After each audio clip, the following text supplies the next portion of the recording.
Imagínense esto, la historia de un payaso jorobado pendenciero enamorado de su hijastra. La sangre enemiga de Luis Espota. Bienvenidos.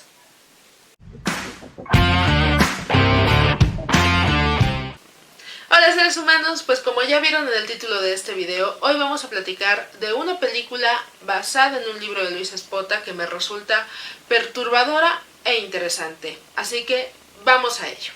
Como saben, en este canal nos gusta hablar de películas y de vez en cuando nos vamos a esas películas basadas en el libro, como es el caso de La sangre enemiga. Entonces, vamos a empezar por el autor Luis Espota, que es uno de mis escritores mexicanos preferidos. Luis Espota es uno de estos escritores de la post-revolución que centró muchas de sus obras en describir y en descifrar, por un lado, las tretas y cosas sucias de la política mexicana, por otro lado retratar historias de marginalidad, de abuso, de pobreza, muchas veces salidas del periódico Alarma.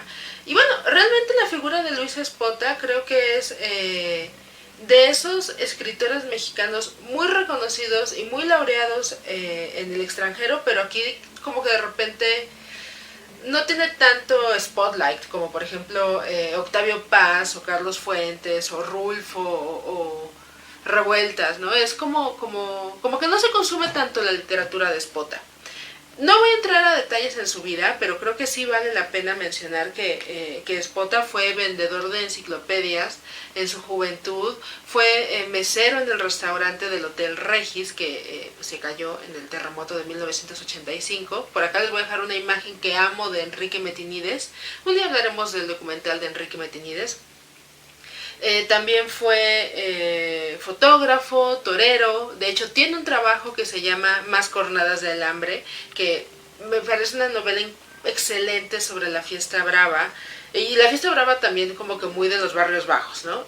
También le hizo de boxeador. Y bueno, fue un periodista y fue un literato pues de las grandes obras, insisto, del periodo post-revolucionario. Así como otros tantos autores de la época, Espota también se involucró en el cine. De hecho, colaboró con Roberto Gabaldón en la creación del guión de una película sumamente cursi, pero que me gusta, que se llama En la palma de tu mano, si no mal recuerdo, con Libertad Lamarque y Arturo de Córdoba. Pero bueno, también fue director de al menos una decena de películas que como tal no me voy a poner a anunciar ahorita, pero creo que tan solo estos pequeños detalles nos dan muestra de esta personalidad multifacética que tenía Luis Espota, ¿no?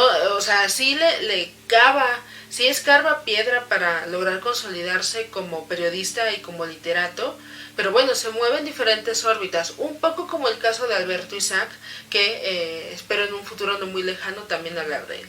Entonces, en este horizonte, en 1959, publica La sangre enemiga, una novela basada en personajes monstruosos, tanto física como moralmente, ¿no? Sin hacer spoiler, La sangre enemiga es la historia de una, no sé si decir familia, digamos una caravana de cirqueros, en donde hay un payaso jorobado, un ciego, una una domadora de perritos, un tipo súper fuerte, una bailarina exótica, que pues van de pueblito en pueblito mostrando o montando su espectáculo y pues sobreviviendo del poco dinero que pueden obtener, ¿no? Son esos espectáculos callejeros. Dentro de esta base, ¿no? Dentro de esta historia, pues hay una relación ahí medio enfermiza entre el jorobado y la bailarina. Hay un asesinato a resolver ahí, bueno, entre a resolver y a ocultar, no toda la historia detrás de por qué estos personajes llegaron a estas circunstancias tan poco amigables como ser una caravana que sobrevive casi pues sí, de las limosnas que la gente le da. Y algo que tiene la novela es que no está contada de manera lineal. Un capítulo en el primer capítulo es como que en el presente de la historia y el siguiente es en el pasado, muy pasado. Y entonces así se van intercalando los capítulos hasta que realmente el libro lo que hace es como concluirte ese inicio que tú leíste cuando recién abriste la obra y bueno, cerrarte esa historia ya en el final. Es una joya La sangre enemiga. Yo la leí ya hace unos 7, 8 años y me pasó eso de que, no sé, me faltaban 4 capítulos y dije, bueno, uno ya, bueno, otro, bueno, ya me faltan 2 y pues lo acabé, La sangre enemiga. Es una novela que realmente se disfruta mucho si te gustan los temas grotescos. La sangre enemiga se publica en 1959, pero es en 1971 cuando Rogelio A. González hace la adaptación cinematográfica, única adaptación que hay hasta nuestros días. ¿Qué podemos decir de Rogelio A. González? Realmente su nombre no me suena tanto, pero ya que empiezo a revisar su vida digo, ah, sí, claro, él. Rogelio González fue, junto con Ismael Rodríguez, en la época de oro del cine nacional, el otro gran director con el que trabajó Pedro Infante. Recordemos que el formato del Star System, que se implantó muy a la manera gringa en nuestro país durante los años 40 y 50, prácticamente nos resolvía estas fórmulas de determinados actores para determinados directores. Así, Pedro Infante, aunque se le reconoce más por su trabajo con Ismael Rodríguez, pues también tuvo varias películas con Rogelio González. Dentro de las películas que Rogelio A. González hizo con Pedro Infante, pues podemos enunciar Ahora soy rico, Un rincón cerca del cielo con Marga López, que es así un drama. O sea, yo creo que es la única película de Pedro Infante con la que he llorado. Un rincón cerca del cielo. Escuela de vagabundos con Miroslava, El inocente con Silvia Pinal. Entonces, sí son de las cintas emblemáticas de Infante. Ya quitando un poco esa relación, porque recordemos que Infante murió en el 57, tenemos El esqueleto de la señora Morales, que para mí es una joya de la comedia negra mexicana con Arturo de Córdoba. Yo amo a Arturo de Córdoba con todo mi corazón.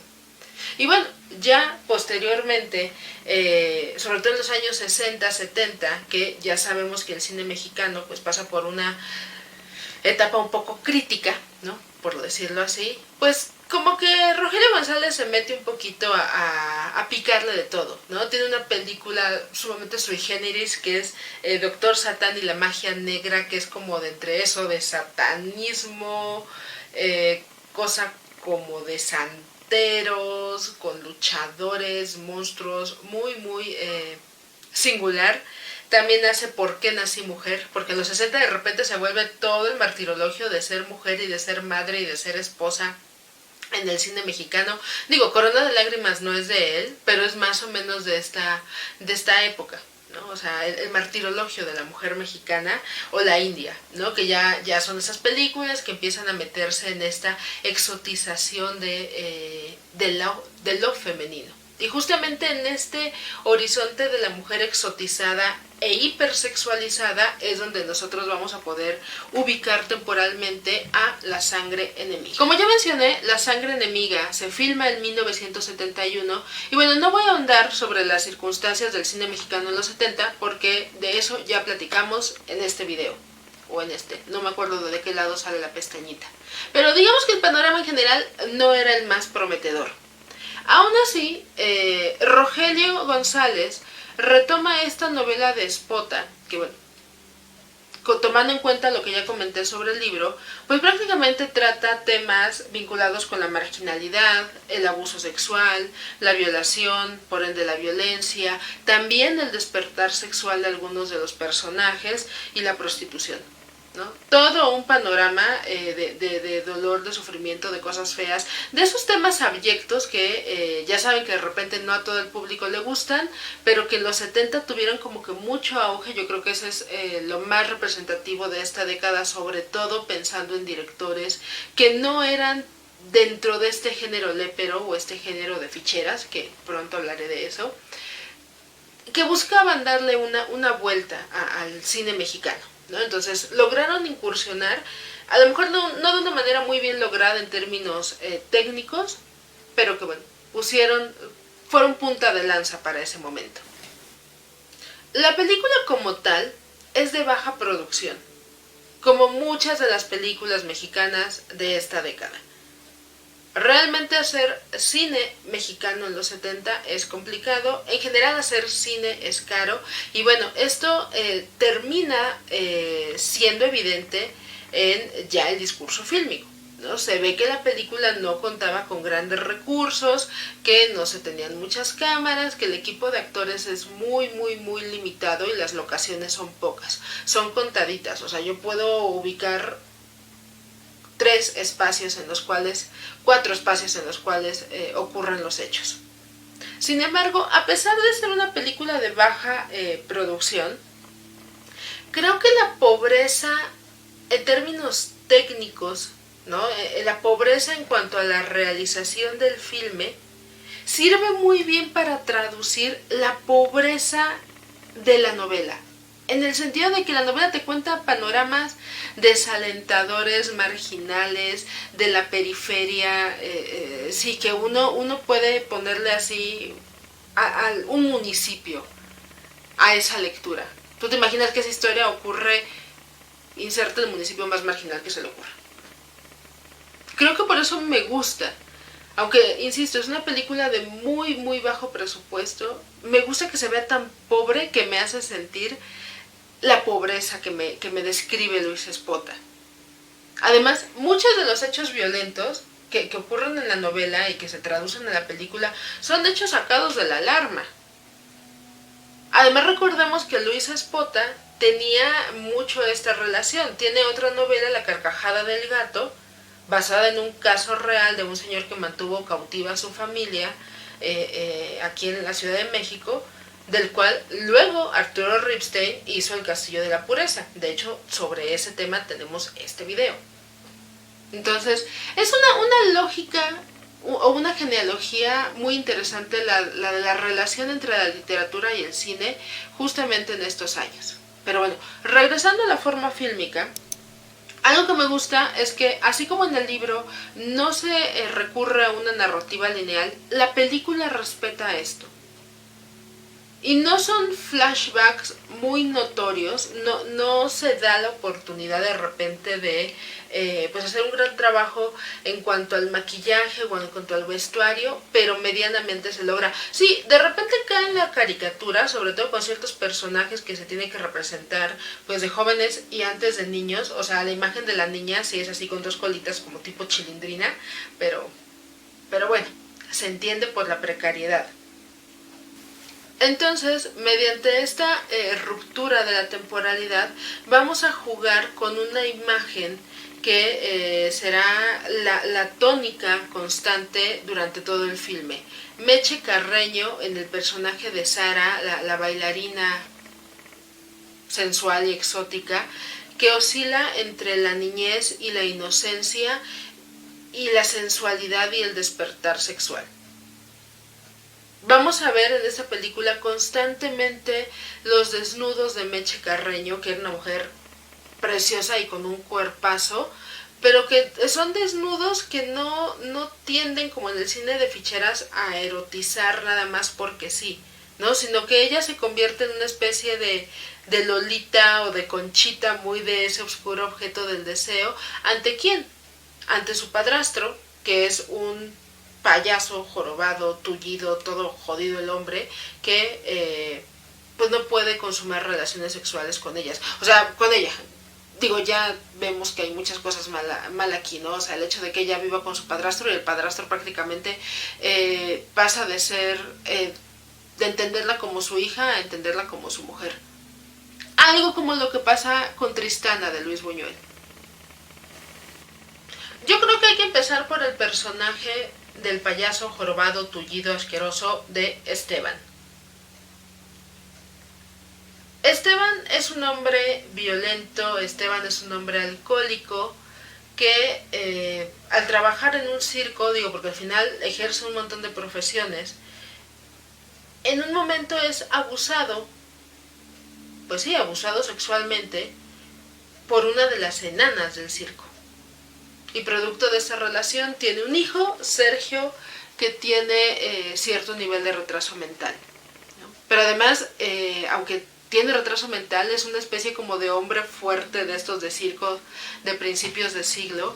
Y bueno, sin entrar en más detalle, llega el punto en la vida en donde él y Sergio pues son los únicos en este mundo, padre e hijo, hasta que pues Esteban se consigue una mujer que a su vez tiene una hija, Sara, una niña que prácticamente a él se le antoja desde que la ve y por eso se involucra con la madre de la chica. Es muy a la Lolita de Nabokov, nada más que esto es peor. Para no dar más spoilers, va a llegar el punto en el que Sara se convierta de manera forzada en la esposa de Esteban. De un Esteban que va a pasar por una transformación física de ser un hombre fuerte, completo, pues a ser un jorobado, accidentado, tullido, jodido, que además ya no puede mantener una erección. Y que por lo tanto no puede tener relaciones con esta mujer a la que ha deseado desde que es niña. Y no estoy hablando de que, bueno, la conoció a los 8 años y ahora ella tiene ya 40. No, o sea, estamos hablando de que tiene 8 años y cuando ocurren los hechos más graves a lo mejor ella tiene 15. O sea, sigue siendo una niña. Es muy enfermo el asunto. Pero finalmente quien se lleva todo el peso de las acciones de la película, porque en torno a ella es que gira todo, porque hay una obsesión de parte de Esteban hacia ella, es Sara, el personaje de Meche Carreño. Ahora, si bien es latente la importancia de la sexualidad, tanto en la novela como en la película, algo que la película retoma y que le agrega como que bastante valor o bastante importancia dentro de la historia, es la incapacidad que tiene este personaje de Sara o de Meche Carreño de alcanzar placer sexual, ¿no? De alcanzar un orgasmo. Pero como tal no se dice. En el libro tampoco lo ponen como tal, pero a mí me pareció sumamente interesante de repente que el objetivo de una mujer sexualizada sea siempre el orgasmo, y no como si ella fuera agente de su placer, sino como un sujeto expuesto ante todo el montón de hombres que la desean. Empezando por el padrastro, que la desea y quiere tener relaciones con ella y no puede porque tiene un montón de problemas físicos. Y bueno, todos los hombres con los que ella se involucra, porque no tiene nada que hacer, ella lo dice, por golfa, porque está aburrida, por coraje, bueno, y finalmente porque está buscando como que alguien que la quiera, alguien que la haga también sentir. No sé, me resulta interesante de repente que en los 70 sí se abrió paso a hablar de la sexualidad, ¿no? A mostrar la sexualidad femenina, como por ejemplo las mariposas disecadas, ¿no? Con una Silvia Pinal que se masturba, pero también como algo que sigue siendo exclusivo de los hombres, en el sentido de que ellos son los que lo tienen que provocar. Una como mujer en los 70 en el cine mexicano todavía no era agente de su placer. Y es curioso que aunque la sexualidad sea otra de las cosas ahí tajantes dentro de la sangre enemiga, realmente nunca se muestra de forma explícita. Digo, no quiero que me enseñen, no sé, irreversible o pecado original, o sea, no, pero todas las formas siguen siendo como que todavía muy conservadoras en cuanto a de qué manera emulo, de qué manera intento representar una relación sexual. Suele ser como que todavía muy mesurada la forma en la que se enuncia o en la que se construye esa parte del discurso fílmico. Claro, siempre enfatizando la idea que sí está planteada en el libro y la idea pues, horrible machista que de repente hay de que la posesión de una mujer es mi mujer en el momento en el que yo pueda tener relaciones con ella. De hecho hay una frase que cuando estaba yo reviendo esta película es así como de no, yo voy a ser el primero y a partir de aquí no hay más hombres que yo y eso te hará mía, y que el currículum no cuenta, no es válido aquí o cómo. Ay, señores de los 70, ay, señor Luis Espota, ahí sí se la mamó. Digo, a lo mejor eso que voy a decir es disparate mío, pero pensando en esta concepción de la mujer como un objeto a poseer y como que es tuya en cuanto se acuesta contigo, algo que a mí me sonó como la representación absoluta del machismo mexicano, es que justamente el hombre que desvirga al personaje de Sara es el Indio Fernández, un Indio Fernández ya de 70 años, pues que menos, como 60, ¿no? Pero pensemos que el Indio Fernández, o sea, sí, es esa imagen del macho que te dice encuérate porque te voy a hacer mujer y tú te encueras, porque o sea, antes efectivamente eras pues, una papaya, un aguacate. Eras todo menos mujer. Hasta que el Indio Fernández te hace suya. Dios mío, no puedo con eso. Y bueno, y desde esta lógica de la posesión femenina, también hay una constante recriminación, ¿no? La mujer que ejerce su sexualidad vale menos que las otras, y por lo tanto puede ser abusada. Pensemos en Ninfómana de Lars von Trier. No importa que tú quieras ser el agente, quieras ser sujeto de tu placer sexual, eso te hace menos y por lo tanto podemos pasar por sobre ti, literal y metafóricamente. De tal forma, a lo largo de la película y en el libro, hay una constante recriminación y humillación a las mujeres que gozan. Son mujeres que valen menos. Son mujeres que están ahí para hacer sentir a los hombres que son suficientes como amantes y por lo tanto como hombres. Así, a lo largo de la película como a lo largo del libro, ¿no? Se da esta constante humillación y recriminación a las mujeres que gozan. En la película dicen, Sara se merece todo lo malo que le pase por puerca. O sea, realmente sí se ve como un humano de segunda clase. Y lo peor es que ella ni siquiera puede alcanzar el placer sexual. Sin embargo, el hecho de que se involucre con tantos hombres ya la hace menos. Y en algún momento ella intenta encontrar como una especie de redención a través de la maternidad. ¿Pero qué creen? Que la maternidad no es digna para mujeres como ella. O al menos así se hace ver en la película. Y entonces el único de entre todos los hombres con los que ha estado que la puede hacer sentir mujer o que la ayuda a llegar al orgasmo es su hermanastro / hijastro. Es que sí está muy enfermo el asunto. Sergio, que es un chavo con retraso mental. Sergio, así como su madre, la enana, así como su padre, el tullido, jorobado, lastimado, discapacitado, ¿no? Como este ciego de repente que los acompaña, que a mí me retumba al ciego de los olvidados, en esa cosa grotesca, en ese mal sentido de manosear. No. Sergio dentro de todos es el más inocente, pero no deja de ser alguien que actúa por instinto porque no sabe todo lo que conlleva tener relaciones sexuales. O sea, lo hace pues sí porque se siente bien y está padre, pero no construye nada más. Además, insisto, pensemos en esta trinidad del padrastro / esposo, la esposa / hijastra, y él termina siendo como un hermanastro, hijo, amante. Es muy, muy, muy... Es que no es incesto, esto creo que es todavía peor. Bueno, no hay nada peor que el incesto. Y cuando se consolide esta trinidad entre Esteban, Sergio y Sara, pues las cosas no pueden ser de otra forma más que de estar mal a estar peor. Y entonces, si ya vemos a lo largo del libro y de la película todas las formas de violencia posibles hacia la mujer, vamos a llegar a ese estadio horrible que es antes del asesinato. Marcar a alguien.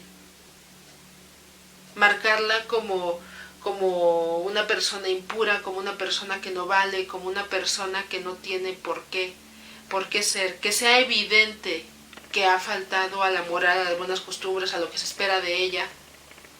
Luis Espota es desgarrador, o sea, Luis Espota es de esos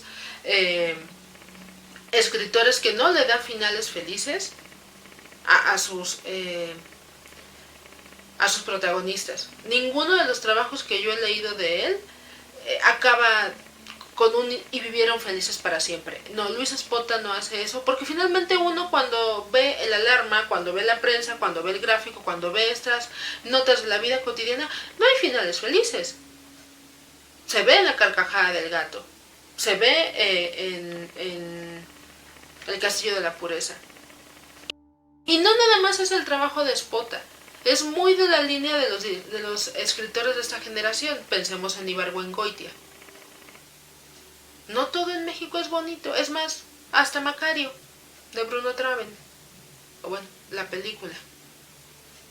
Y creo que esa estética de la jodidez, esas narraciones que terminan removiendo los escaños más bajos de la sociedad mexicana, al final no dejan de demostrar lo que se ha aprendido de los olvidados, y también nos siguen sonando en la cotidianidad del siglo XXI. Esta película tiene 50 años y uno la puede ver y decir, claro, hay escenarios que no han cambiado, hay situaciones que desafortunadamente no se han transformado.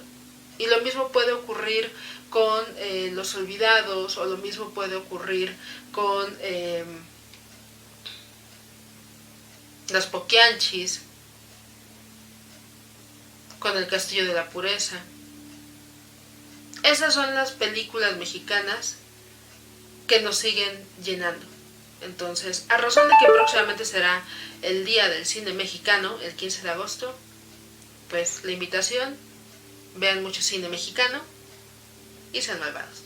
Chao.